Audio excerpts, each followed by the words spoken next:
Bonjour, on est le vendredi 24 février 2012. Et comment vont les choses? Eh bien, il faut dire qu'il y a des progrès qui sont faits. Dans le cas de la zone euro, il y a des progrès qui sont faits, des progrès très importants. Alors, je vous vois vous demander, qu'est-ce qui se passe? Il est fou? Non, je vais vous expliquer. Il y a plusieurs manières de voir les choses. Il y a la manière dont on vous les présente, et malheureusement, ceux qui font des progrès sont parfois obligés de ne pas vous le dire. Ah, ça c'est un problème quand même, parce que ça pourrait quand même un peu améliorer l'image qu'on a d'eux. C'est l'idée qu'ils font du progrès et que voilà. Mais malheureusement, ils ne peuvent pas le dire. Ils ne peuvent pas le dire. Pourquoi est-ce qu'ils ne peuvent pas le dire? Parce qu'ils ont l'impression que ça déréglerait toute la machine. Alors, quel genre de progrès sont-ils en train de faire au niveau de la zone euro? Mais d'abord, ils ont accepté le principe que toutes les dettes ne seront pas remboursées. Alors vous savez, c'est ce qui est en train d'être négocié.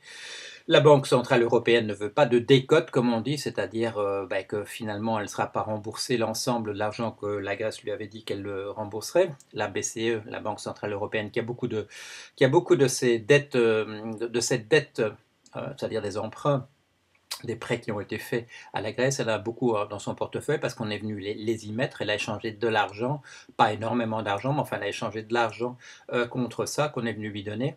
Et elle ne veut pas faire de perte là-dessus. Mais on est quand même en train d'obliger ce qu'on appelle les privés, c'est-à-dire ceux qui ne sont pas justement des banques centrales, etc., qui ne sont pas des organismes de type étatique ou para-étatique. Les autres vont prendre une décote, c'est-à-dire ils vont perdre de l'argent. On va leur échanger les obligations qu'ils ont, on va les échanger contre d'autres qui valent moins. Bon. Et avec un taux d'intérêt qui n'est pas le taux d'intérêt spéculatif qu'on connaît sur les marchés. Spéculatif parce que, je le dis rapidement, je n'entre pas dans l'explication cette fois-ci, spéculatif parce qu'en fait ces taux d'intérêt très élevés qu'on demande aux pays européens en difficulté sont en fait déterminés par un mécanisme qui n'est pas celui simplement de l'expression du risque véritable. C'est un mécanisme qui est d'une certaine manière déterminé par l'offre et par la demande. Ça permet qu'on spécule sur ce prix. Et du coup, sur les marchés, eh bien, les taux qui sont exigés de ces pays-là sont des taux qui ne sont pas réalistes par rapport au véritable risque qui est couru. Alors on s'arrange sur le côté, on fait des arrangements pour que ces taux-là ne soient pas véritablement utilisés. On utilise des taux qui sont des taux qui correspondent au fait qu'il y a des garanties du côté de ces organismes qu'on est en train de mettre au point du côté de l'Europe. Et alors l'autre chose très très importante, bon, d'abord, première chose, donc, on s'est réconcilié, même si on ne peut pas le dire parce que c'est affreux, etc., parce que ça ferait peur à tout le monde, ça ferait peur au marché, donc on ne peut pas le dire, mais le marché, bon, il voit quand même bien ce qui est en train de se passer. On ne remboursera pas toute la dette pour la Grèce. Et je vais revenir là-dessus parce que si on ne le fait pas pour la Grèce, ben, on est bien obligé de pas, pardon, de pas le faire pour les autres non plus. Même si on crie sur tous les toits que c'est une exception, que ça n'arrivera qu'une fois. Bon, donc on a fait un progrès de ce côté-là, c'est-à-dire on s'est réconcilié avec l'idée que parce que cette crise qui a commencé comme crise des subprimes, qui plombe les États à la suite, c'est une crise de la dette, c'est parce on s'est contenté simplement, on a trouvé même que c'était très bien dans les années 2005-2006, on a trouvé que c'est très très bien qu'il y avait tellement de crédits qui circulent, etc. Un système se fragilise, ça avait déjà été dit par John Maynard Keynes en 1936, un système se fragilise s'il y a trop de crédits. Il viendra bien un jour où il y aura un endroit quelque part où on ne pourra pas rembourser tous ces crédits et il faudra qu'on restructure, c'est-à-dire on paye 25 centimes de l'euro ou on en paye 30, etc. On ne paye pas toute la somme parce que simplement les sommes qui manquent ont été promises, elles n'ont pas disparu, mais ceux qui les ont empruntées ont promis de les rembourser à trop de gens. Ils n'ont pas ce qu'il faut. Ils n'ont pas ce qu'il faut. Voilà. Alors, on s'est réconcilié quand même à un certain niveau avec le fait que toutes ces dettes ne seront pas remboursées. Et c'est ce qu'on est en train de faire maintenant en faisant ces swaps entre bons, entre obligations. Ce swap, ça veut dire simplement échange. On va en échanger un qui vaut 100, où il y a 100 centimes dans l'euro, contre un autre où il n'y en a que 25. Et c'est comme ça que ça va se faire. Bon, le chiffre, c'est pas 25. Je crois qu'on est ce sera de l'ordre de 47 ou quelque chose comme ça. 40, 46 et demi, d'après les chiffres que j'ai vus récemment. Bon, on ne va pas tout rembourser. Et par ailleurs, vous savez que tout ce système était rendu extrêmement dangereux. On l'avait vu en 2008, on l'a vu avec la faillite de AIG, parce qu'il y a ces pseudo-assurances qu'on appelle les crédits default swap ou CDS, qui permettent à n'importe qui de s'improviser assureur. Excusez-moi, j'ai un problème du côté de ma gorge, qui permet à chacun de s'improviser assureur sans avoir les moindres réserves et sans tenir compte du fait que les produits qu'on essaye d'assurer, ce ne sont peut-être pas des produits assurables. Pourquoi pas assurables? Pour deux raisons particulières. Parce que un produit, pour être assurable, il doit être rare, l'événement doit être rare, et les événements doivent être, comme on dit, indépendants. Ce sont les statisticiens et les probabilistes qui parlent comme ça, les indépendants les uns des autres.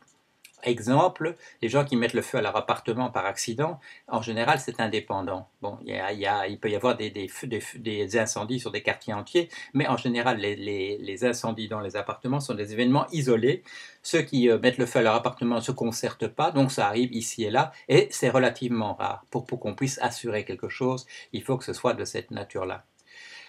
Des dangers sur la dette souveraine, c'est-à-dire le fait que les États ne remboursent pas leur dette, c'est des événements très rares, Mais quand ils arrivent tous en même temps. Pourquoi ils arrivent tous en même temps? Parce que les États, en général, sont encordés, soit parce qu'ils l'ont décidé délibérément, comme dans le cas de la zone euro, d'être encordés, soit parce qu'ils le sont involontairement, parce qu'ils sont dans un système où ils sont tous liés les uns aux autres, comme à l'intérieur de notre absence de système monétaire international maintenant. Donc, première chose, on ne remboursera pas toutes les dettes. La deuxième, c'est que vis-à-vis de ce système de CDS, qu'est-ce qu'on fait? On est en train de le désamorcer complètement, en tout cas pour ce qui est de la dette souveraine des États.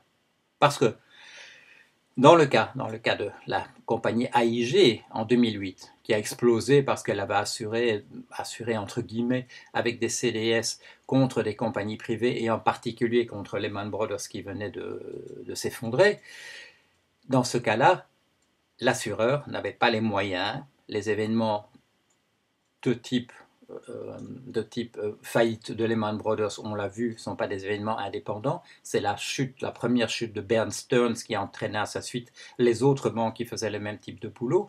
Par conséquent, c'est le type l'idée qu'on puisse assurer par des crédits de default swap des grandes entités comme des grandes entreprises, que des grandes banques, des grands établissements financiers, des pays, comme si ça s'assurait comme l'incendie d'un appartement, eh bien c'est une erreur, ça ne peut pas se faire véritablement.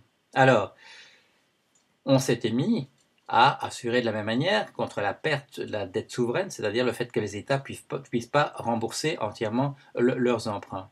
Et on a permis aussi qu'un mécanisme, j'ai fait allusion il y a un instant, qu'un mécanisme qui n'est pas une véritable évaluation du risque effectif de défaillance ou de défaut du pays, le fait qu'il ne puisse pas payer ou les intérêts ou le remboursement du principal, la somme qui a été empruntée d'un côté, qui a été avancée de l'autre, on s'était mis à utiliser ces instruments sur la dette souveraine des États.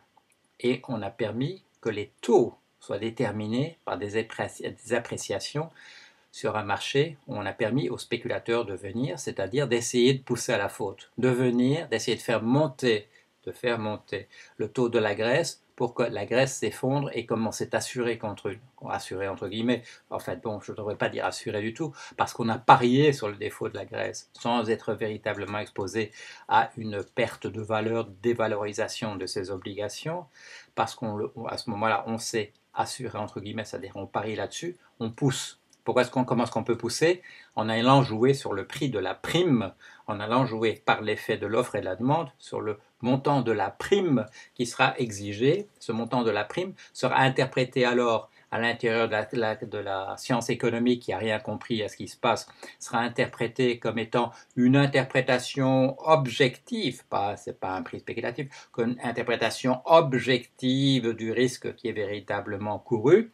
Et par conséquent, les taux vont demander, et on va dire, bon, regardez, c'est simplement, si ça monte tellement pour la Grèce, c'est simplement parce qu'il y a une prime de risque qui est introduite à l'intérieur du taux qui est demandé. Quand le taux monte à 186% de la dette, on pourrait quand même se douter que 186%, c'est-à-dire que une fois 86, le prix de ce qui est assuré. On pourrait quand même se dire que le prix est peut-être spéculatif. Si on était au Fonds monétaire international, on pourrait peut-être, et c'est Mme Parizeau qui avait attiré l'attention là-dessus, on pourrait quand même se dire qu'il y a une erreur dans l'interprétation qu'on est en train de faire. Si on utilise effectivement le montant de la prime du CDS comme étant une évaluation objective du risque qui est couru, et que le risque qui est couru, selon le calcul qui est fait là, c'est qu'on risque de perdre pratiquement 2 fois la somme qu'on a avancée, ce qui n'a aucun sens, puisque le maximum qu'on peut perdre, c'est 1 fois la somme qu'on a avancée. Bon, c'est quand même très clair. À ce moment-là, il y a un problème véritable. Et alors, qu'est-ce qu'ils ont fait? C'est là leur deuxième succès, c'est que maintenant, avec le système qu'ils ont mis en marche, eh bien, ils ont complètement désamorcé. Vous savez, on aurait pu faire une interdiction, et c'est passé au Parlement, d'une certaine manière, au Parlement européen, et puis ça devait être envisagé par la Commission européenne, qu'on empêche la spéculation en interdisant sur les CDS, en interdisant un certain type de position. Et ça, c'est une approche possible, on peut le faire. Mais ils ont fait, il faut quand même le dire, quelque chose de beaucoup plus subtil. Ils sont allés simplement rendre ce système tout à fait inopérant. Ils sont allés le neutraliser à l'intérieur. Bon, ils ont besoin de la complicité de cette commission qui décide s'il y a eu événement de crédit. On appelle événement de crédit, c'est-à-dire est-ce qu'il y a vraiment une perte, pour ces gens qui ont avancé de l'argent. Bon, alors il y a une commission qui s'occupe de ça, qui s'appelle ISDA, et on est arrivé à dire à cette commission, écoutez, est-ce que vous pouvez faire profil bas pendant un certain temps sur cette affaire, de dire oui, enfin bon, il n'y a pas vraiment accident de crédit, etc. Et nous, pendant ce temps-là, on va inventer tout un système où on va transformer quelque chose qui valait 100, on va le transformer en quelque chose qui vaut 47,7 ou quelque chose de cet ordre-là, 47,5. Et pendant ce temps-là, vous n'allez rien dire. Vous allez dire oui, bon, vous allez regarder ailleurs et siffloter et dire voilà, bah, en fait, il ne s'est rien passé de spécial. Pourquoi s'il ne s'est rien passé de spécial? Ah bah, parce que tout le monde était d'accord. On est tous d'accord pour dire qu'il n'y a pas eu véritablement un événement de crédit. C'est-à-dire qu'ils sont arrivés à aller désamorcer cette bombe à retardement qu'on avait mis en place en permettant à des spéculateurs purs et simples d'aller acheter des CDS, d'aller s'assurer contre un risque qui ne courait pas, c'est-à-dire en fait en créant un risque véritable. Bon, celui qui va s'assurer contre la perte de Lehman Brothers, c'est en fait il n'a rien à foutre avec Lehman Brothers parce que il n'est pas intéressé aux résultats de cette entreprise. Et puis alors il y a la compagnie AEG qui dit oh mon Dieu, maintenant moi je n'ai pas les 73 milliards qu'il faut pour vous donner, et puis ça fait sauter tout le système comme ça fait en 1960, en 2008. Bon, donc il fallait trouver un moyen. Il fallait trouver un moyen de désamorcer ce truc-là. Et ils sont arrivés à le faire. Pas par une interdiction, mais par un moyen détourné, en construisant toute une usine à gaz qui permet de faire semblant qu'il ne s'est rien passé et que par conséquent ces CDS ne vont pas marcher. On a neutralisé ce mécanisme. Alors, il faut le dire, c'est une belle réussite. On est aussi arrivé à encaisser véritablement de la dette du côté de la Grèce, sans le dire, sans le crier sur tous les toits que c'est ça qu'on fait, mais c'est effectivement ça qu'on fait. Et ils sont arrivés donc, je dirais, à résoudre plus ou moins, je ne dis pas qu'ils résolvent les problèmes des Grecs pendant ce temps-là, parce que tout ce qu'on est en train de faire pour essayer que ça marche comme ça, pour rassurer les marchés, pour que les marchés disent oui d'accord, on va accepter que ce qui valait 100 vaut plus que 47,50, etc. Mais alors il faut leur donner des garanties, on va dire, ben, les Grecs, on transforme les Grecs comme ils étaient avant en des Grecs nouveaux, on sait pas... Remettons à plus tard la question de savoir si ça peut marcher. Mais voilà, regardez, ça, on fait des Grecs comme les marchés les aiment. Bon, c'est-à-dire, dans un système, c'est Schumacher, l'homme de Small is Beautiful, l'homme de Small is Beautiful, qui a dit les marchés, c'est légitimer l'irresponsabilité et la malhonnêteté. Et il a raison, c'est ça les marchés, il faut bien le dire. C'est permettre... Il y a cette notion qui vient de chez Aristote, la philia, la bonne volonté pour que le système marche. Les marchés, c'est le contraire. C'est la mauvaise volonté pour que le système ne marche pas. Et c'est ça qui fait que dans certains cas, les marchés vous disent il vaut mieux continuer à détruire entièrement le système. Ce sont les paris qui ont été faits par Goldman Sachs et Deutsche Bank et encore quelques autres. Au moment où tout le système s'écroule, on va faire des paris sur le système qui s'écroule. Bon, le marché, c'est ça. Dans certains cas, ça pousse encore à la destruction du système, la destruction finale du système. La philia, la bonne volonté, d'Aristote, se dire il faut quand même s'arranger tous pour que ça marche. Alors, je viens de proposer une description un petit peu surprenante de ce qui est en train de se passer autour de la Grèce. La question est de savoir est-ce que c'est autre chose que des rustines, est-ce que c'est autre chose que du papier collant, du scotch, etc. Là, la question se pose, parce qu'ils n'arrêtent pas de dire on a fait ça pour la Grèce, mais on pourra plus jamais le faire. Et le fait est que c'est peut-être vrai. Bon, c'est peut-être vrai. Quand M. Paulson, Hank Paulson, le ministre des Finances américain, le secrétaire au Trésor, dit au moment de la chute de Bear Stearns en 2008, au mois de mars, quand il dit on ne pourra plus jamais faire ça, et on le sait pourquoi il a dit qu'on ne pouvait plus jamais le faire parce que ça coûtait trop cher en réalité pour le gouvernement américain. Pourquoi? Parce qu'ils ont accepté de prendre en pension des trucs qui valent absolument plus un radis. Il a dit on ne pourra plus le faire, on ne pourra plus le faire, on ne pourra plus le faire une deuxième fois. Et le fait est que quand ils ont essayé de le faire une deuxième fois, avec Lehman Brothers, ça n'a pas marché, tout a craqué. Alors, quand on nous dit maintenant, bon, on est arrivé quand même à encaisser la dette de la Grèce d'une certaine manière, on la transforme du 100 centimes en du 47 centimes, on a trouvé un moyen de neutraliser cette bombe à retardement, cette machine infernale des CDS, des credit default swap, et ils nous disent, mais on ne pourra pas faire ça une seconde fois. Alors là, ou bien ils bluffent, et ils savent qu'ils peuvent le faire une deuxième fois, ou bien ils ont raison, on ne veut pas le faire une deuxième fois. Et ça nous conduit à ce que va être, je dirais, la question finale pour aujourd'hui, qui est une question que j'ai déjà développée, à laquelle j'ai déjà pensé dans des billets et dans des vidéos précédentes. Est-ce que le système est sauvable? Bon. Parce qu'il faudrait quand même qu'on parte à partir de cela. Et c'est pour ça que j'ai proposé, je continue de proposer, j'ai l'habitude de proposer des choses qui n'arriveront jamais, mais il est important de les proposer quand même, qu'on prenne un certain nombre, pas d'experts, je n'emploie pas le mot expert parce que les experts, c'est les gens qui ont fait toutes les erreurs, un certain nombre d'autorités morales, d'autorités, disons, de la réflexion, disons. Autorité au niveau de la sagesse, voilà, c'est aussi c'est une valeur qui a disparu. La sagesse, c'est un mot qu'on n'emploie plus jamais, la sagesse, voilà.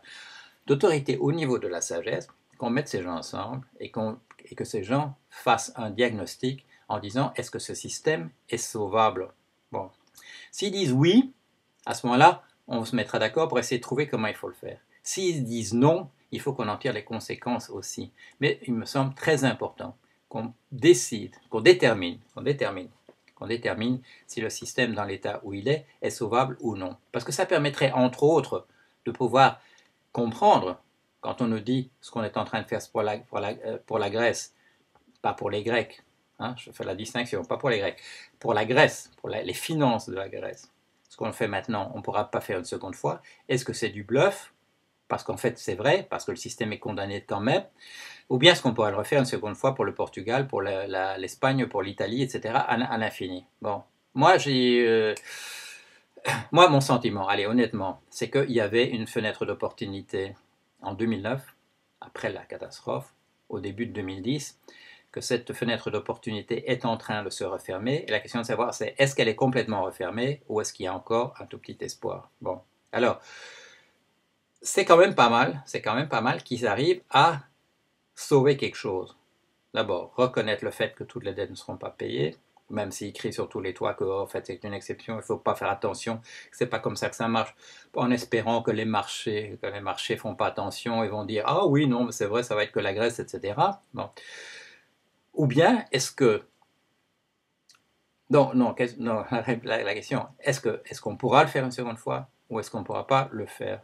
Et là, cette réflexion par ce groupe de sages, par ce Sénat, en disant le système n'est pas sauvable de toute manière, et par conséquent, il vaut mieux passer tout de suite à la suite et on va essayer de déterminer ce que ça doit être.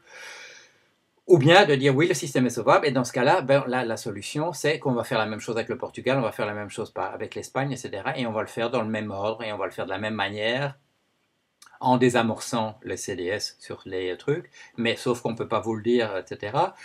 On va encaisser on va essuyer les pertes associées à l'Irlande, au Portugal, à l'Espagne, etc. Mais de la même manière qu'on fait maintenant, c'est-à-dire sans vous le dire vraiment, en disant que c'est une exception, on ne pourra jamais le faire une deuxième fois, etc. Bon. tout ça, vous le voyez, tout ça repose sur une représentation de ce que sont ces marchés et qui est une représentation complètement fausse. Et c'est ça je dirais le problème le plus général, le problème général. Et là, je suis conscient que je suis en train de couvrir un million de trucs à la fois, mais le problème le plus général, c'est que dans tous ces cas, notre problème, c'est quand même essentiellement qu'on n'a pas compris, on ne comprend pas grand-chose à ce qui se passe en réalité. Et là, c'est ça la grande déconvenue de 2008. On nous avait créé une science économique en nous disant on a maintenant compris tout ce qui se passe, et bien, il suffit d'écouter des gens comme M. Greenspan et compagnie, on sait absolument comment ça marche, etc. On a des prix Nobel, on ne sait plus où les mettre en économie, qui comprennent tout ça, comment ça marche, et on s'est aperçu en fait qu'on n'y comprend absolument rien. On n'a pas une vraie théorie sur la formation des prix, on a des théories complètement fausses sur l'interprétation, comme j'y faisais allusion tout à l'heure, sur l'interprétation des prix par les marchés, et ainsi de suite. Tout ça est fondé sur des fondations qui sont absolument branlante. Et il faut bien dire, tout ça c'est essentiellement construit d'une manière aussi grotesque, aussi minable, parce que Karl Marx au XIXe siècle avait commencé en bâtissant sur Adam Smith, en bâtissant sur Ricardo, est arrivé à construire véritablement une science économique. Et comme il disait, la conclusion de ça, c'est que ce système ne marchera jamais. Il vaut mieux le remplacer tout de suite en cassant la machine à concentrer de la richesse. Il a dit ça et du coup, on n'a plus jamais voulu entendre parler d'une science économique présentable, fréquentable, qui dirait vraiment comment les choses se passent, etc. Et pendant 150 ans, on nous a produit un discours purement idéologique, une religion à l'usage des financiers, dont on s'est aperçu en 2008 que ça servait absolument à rien, on pouvait absolument rien en tirer. Voilà. Alors, j'ai couvert beaucoup de choses. Cette fois-ci, honnêtement, vous avez dû le comprendre. Je ne savais pas du tout de quoi j'allais parler. Je me suis dit, je vais faire confiance que ça va me venir comme il faut. Bon. Et du coup, c'est absolument pas construit. C'est une image, une représentation dans la situation telle qu'elle est. J'ai fait confiance au fait que tous les jours, j'essaie d'absorber de l'information et que j'ai fait confiance au fait que ça me sortirait peut-être de la bouche d'une manière plus ou moins compréhensible, ce qu'il faudrait dire, comment être en prise avec le temps qui est le sien, avec l'époque où on est, parce que c'est M. Hegel qui a dit qu'il fallait faire ça, que c'était ça qui était très important, c'était de comprendre à l'époque où on était. Alors que si on ne peut pas le faire de manière consciente, parce que c'est bien compliqué, on peut peut-être le faire de manière inconsciente, c'est-à-dire essayer d'absorber toute l'information, et puis un vendredi matin, ouvrir la bouche en espérant que ce qui sortira a fait un certain sens, et en tout cas soit une représentation des temps dans lesquels nous sommes, parce que, et ça c'est son copain Schelling qui l'avait dit, parce que, après tout, notre bouche, c'est le moyen dont le monde prend conscience de lui-même. Voilà, et sur cette note optimiste, je vous donne rendez-vous à la semaine prochaine. Au revoir.